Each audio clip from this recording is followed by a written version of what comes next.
Hi, it's Hools from HoolsRules. Welcome. Thanks for joining me today. I wanted to talk a little bit about what can make gaming accessible. And for any game designers out there, if they're watching for some reason and they're like, you know what, I've never thought about that, opening and expanding my game to allow other people to play it, because it can be very like tunnel vision. This is my game. This is what's happening. Here at HoolsRules, I'm a little bit lenient on the rules, and I'm sure that can probably piss a lot of people off. The main thing of gaming should be that you're here to have fun. And if that's going to change the rules a little bit, sorry for anyone watching.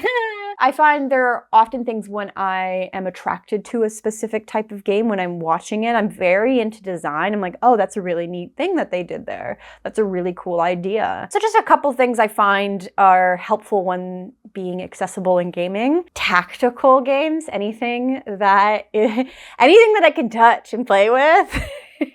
And that also might just be me and how my brain works, but I love, especially when there's weight to a game piece. Oh, so good. Like, especially gold, like little money currency, when it's got that thickness to it, the coldness. I don't know. I'm a sucker for it. Yeah, anything that's got a little bit of clinking to it, anything that allows me to kind of move things around or stack things. I love little cubes. I love meeples, like these little guys here. Those, I actually want to get a tattoo of a meeple because I think they're super cute. I have a whole cup of meeples in my room. Maybe I'll bring them out sometime. I also love when a game design has a specific thing that shows a color for an icon. So for anyone who might be colorblind, it's easy to associate like, oh, my red thing is the flower. I know that this flower is associated with this this type of resource, as opposed to it being, this is red,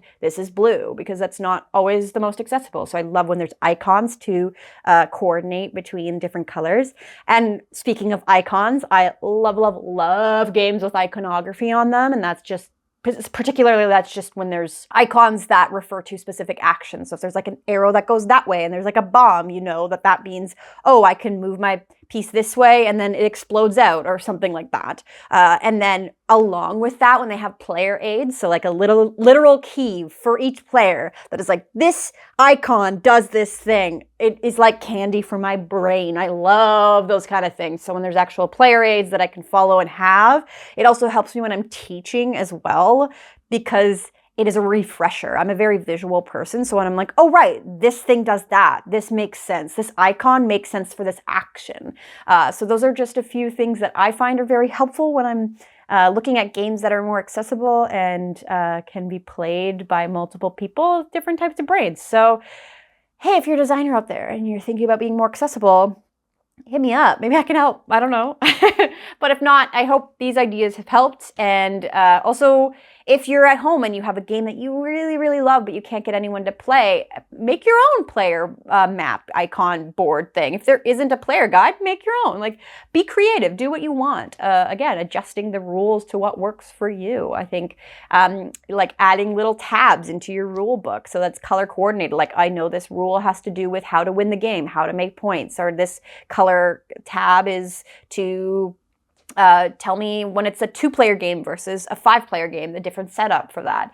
That can really help getting into a game when you're dusting it off after a while. So those are just a few of my suggestions, and I would love to hear about yours. If you have any suggestions how to make your table more accessible, please share them with me, because I would love to share them with others on this platform. Otherwise, thank you so much for joining me today, and have fun.